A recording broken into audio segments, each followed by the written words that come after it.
आंखें और हाथ, क्योंकि मन से हम सोचते हैं, आंखों से देखते हैं कहां लिख रहे हैं, किस लाइन में लिख रहे हैं, और हाथ, ये तीनों क्रियाशील होते हैं। लेखन मनन चिंतन के साथ यह लेखन की एक बौद्धिक प्रक्रिया है, क्योंकि लिखते समय मन में हम सोचते भी है, जो सोचते हैं वही लिखते हैं, प्रक्रिया चलती रहती है। लेखन की कुशलता सुंदरता ये अपनी मेहनत लगन तथा प्रतिभा पर निर्भर होती है। लेखन में सुंदरता स्पष्टता ऐसे नहीं आती, उसके लिए मेहनत करनी पड़ती है। सुंदर लेखन एक अभ्यास का विषय है।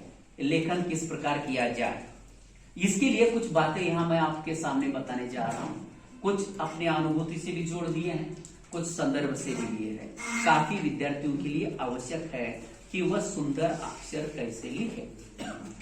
एक, लेखन में सुंदरता लाने के लिए उसमें क्रमबद्धता या सरलता होनी चाहिए। एक शब्द के बाद दूसरा क्रम और सरल एक लाइन में लिखना चाहिए। अगर प्लेन कागज पर अगर आप लिखते हैं तो आदत नहीं है, एक लाइन ऊपर जाती है, एक लाइन नीचे जाती है, यानी पूरी पंक्तियां सरल लिखनी चाहिए। दो, प्रत्येक शब्दों में, ध्यान दीजिए, प्रत्येक शब्दों में और शब्दों में निहित वर्णों के बीच एक उचित अंतर चाहिए। उचित अंतर, शब्द कमल, कमल 3 वर्ण है इस शब्द में, तो तीनों वर्णों में समान अंतर हो। कमल के समान नेत्र है या मुख है, ये वाक्य है, तो कमल के समान मुख है, ये अलग अलग शब्द है।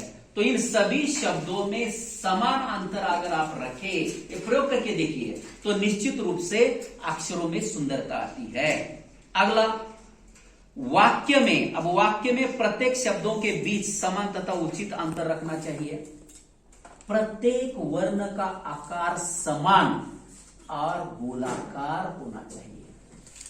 कमल, ये 3 वर्ण है, तो तीनों वर्णों का आकार समान, क बड़ा, म छोटा, ल टेढ़ा, ऐसा नहीं, कमल समान आकार और गोलाकार, उसमें गोलाकार चाहिए। ये बातें अगर लिखते समय ध्यान रखें तो निश्चित रूप से अक्षर सुंदर आ जाता है। लेखन में शुद्धता लाने के लिए, अब सुंदरता लाने के लिए मैंने बात कही, अब शुद्धता लाने के लिए रस व दीर्घ का सही तरह से उपयोग करना चाहिए। रस व दीर्घ, इसके लिए व्याकरण के नियम हमें अध्ययन करने हैं। सुनना है, सुनने से भी रस व दीर्घ की पहचान हो जाती है उच्चारण से। उदाहरण, अब हिंदी की अगर बात करें तो दिन और दिवस बराबर है। दिन, दी रस्व निकाले तो उसका अर्थ होता है दिवस। अगर दी को दीर्घ निकाला जाए, दीन, दुबला, गरीब, बराबर है। उच्चारण में दिन, दीन। पिता, पी रस्व है, पिता, उसका तात्पर्य है जन्मदाता, बाप। और पी को दीर्घ किया, पीता, पीता, पीने की क्रिया, वह पीता था, वह पिता था, वह पीता था, वह यह पिता है, यह पीता है। उच्चारण में यानी अर्थ बदल जाता है। या किला, किला, की रस्व, किला, इतिहास का किला, वो जो इमारत, किला। और कीला, दीर्घ, कीला, खिड़ा, मतलब लोहे का किला, इतना अर्थ परिवर्तित हो जाता है। अब यह कैसे आ जाता है? एक व्याकरण के नियमों से या दूसरा श्रवण से, ध्यान से, क्योंकि उच्चारण के लिए वह वाचन में यह बहुत आवश्यक है, क्योंकि वाचन अगर आपका ठीक हो, उच्चारण, तो लेखन में भी ठीक आ जाता है। वह पीता था, पीता था, पी दीर्घ लिखना चाहिए, वह पिता था। तो उच्चारण में भी इसमें अंतर आ जाता है। या रस्व की का, दीर्घ की का कब प्रयोग करना, ये सब शुद्धता व्याकरण से आती है। उसके साथ साथ अनुस्वार, चंद्र बिंदी, स्वल्प विराम, विराम आदि का महत्वपूर्ण लेखन में, कौशल्य में महत्वपूर्ण स्थान है। कहा कॉमा लगाना है, कहाँ पूर्ण विराम देना है, अर्थ बदल जाता है इसका। यह आवश्यक है विद्यार्थियों के लिए। 3 उदाहरण मैं देता, मराठी, हिंदी और अंग्रेजी का। अब हिंदी का उदाहरण, मैंने कहा बैठो मत जाओ।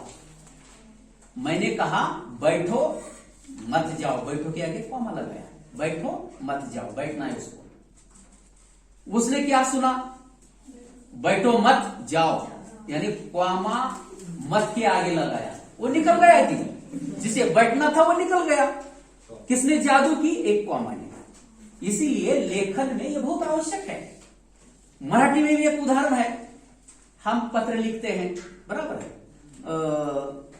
घर में एक बुढ़िया होती है, उसको मराठी में म्हातारी, बराबर है। म्हातारीस बरं आहे, बराबर है। म्हातारी को स जुड़ गया, म्हातारीस बरं आहे। वर्ण भी इधर उधर बहुत गड़बड़ी करते लिखते समय। आप देखिए, एक शब्द का अंतिम वर्ण दूसरे शब्द के पहले वर्ण के साथ प्रेम करने लगता है, उधर जाता है, बराबर है। कमल के समान, कल के को कमल के, यानी उधर लिखते समय एक शब्द का अंतिम अक्षर गड़बड़ी हम दूसरे शब्द के साथ जोड़ देते हैं, बहुत गड़बड़ी हो जाती है, अर्थ बदल जाता है। ऐसा ही एक पत्र लिख रहा था, म्हातारीस, एक वाक्य उसमें, म्हातारीस बरं आहे, मतलब म्हातारी बीमार थी, अब ठीक है, म्हातारीस बरं आहे। लिखने में स बरं को जोड़ दिया उन्होंने, म्हातारी सबर आहे। अब सबर का अर्थ आपको मालूम होगा, सबर यानी गरोदर, जानकारी। इतना जमीन आसमान का अंतर है। अंग्रेजी में भी वही बात है, अंग्रेजी में भी कॉमा का कितना जादू है। Hang him comma not let him be free, hang him फांसी दो, not let him be free, उसको मत छोड़ो। लेकिन क्लर्क ने टाइप करते समय लिखा हंग हिम की जगह, कॉमा की जगह नॉट के आगे कॉमा लगाया, hang him not let him be free, यानी उसको फांसी मत दो, छोड़ दो।